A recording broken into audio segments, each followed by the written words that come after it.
স্থল নিম্নচাপ ও মৌসুমী বায়ুর প্রভাবে সারা দেশে বৈরী আবহাওয়া বিরাজ করছে। বিরতিহীন বৃষ্টিতে বরিশাল ও খুলনা নগরীতে জলাবদ্ধতা দেখা দিয়েছে।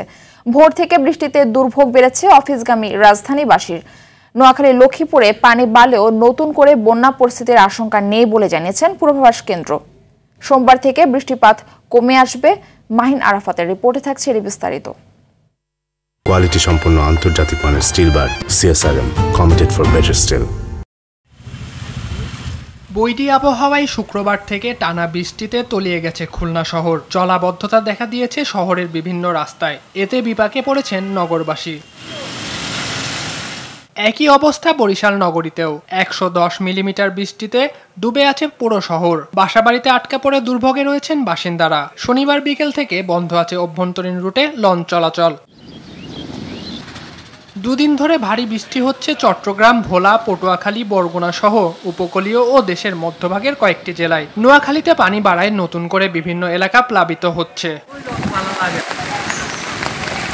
ঝালকাঠি ও চুয়াডাঙ্গাতেও বৃষ্টি হচ্ছে। ফসল নষ্টের পাশাপাশি গবাদি পশু নিয়ে বিপাকে পড়েছেন এলাকাবাসী। এদিকে ভোর থেকে রাজধানী ঢাকায় ঝিরিঝিরি বৃষ্টি হচ্ছে। এতে ভোগান্তিতে পড়েন অফিসগামী লোকজন। পানি জমে যাওয়ায় রাস্তায় যানজট রয়েছে।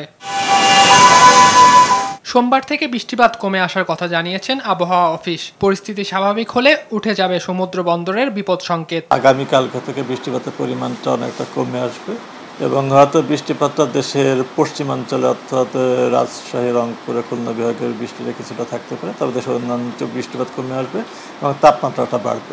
আজকে পর্যবেক্ষণ করব এবং আগামীকালকে সকাল পর্যন্ত দেখব। এরপর পরিস্থিতি বিবেচনায় এটা হয়তো উঠে যেতে পারে। এদিকে দেশে নতুন করে কোথাও বন্যা শঙ্কা নেই বলে জানিয়েছেন বন্যা পূর্বাভাস কেন্দ্র। না, এই মুহূর্তে আসলে বন্যা সম্ভাবনা নেই। মানে কক্সবাজার ওই এলাকার এখন পানি কমা শুরু করেছে অলরেডি। বৃষ্টিপাত হচ্ছে মূলত আপনার খুলনা বিভাগ, বরিশাল বিভাগ আর হচ্ছে ঢাকা বলতে ঢাকার সাথে হচ্ছে আপনার ফরিদপুর, তারপর হচ্ছে গোপালগঞ্জ, এইসব জায়গায় বৃষ্টি হচ্ছে।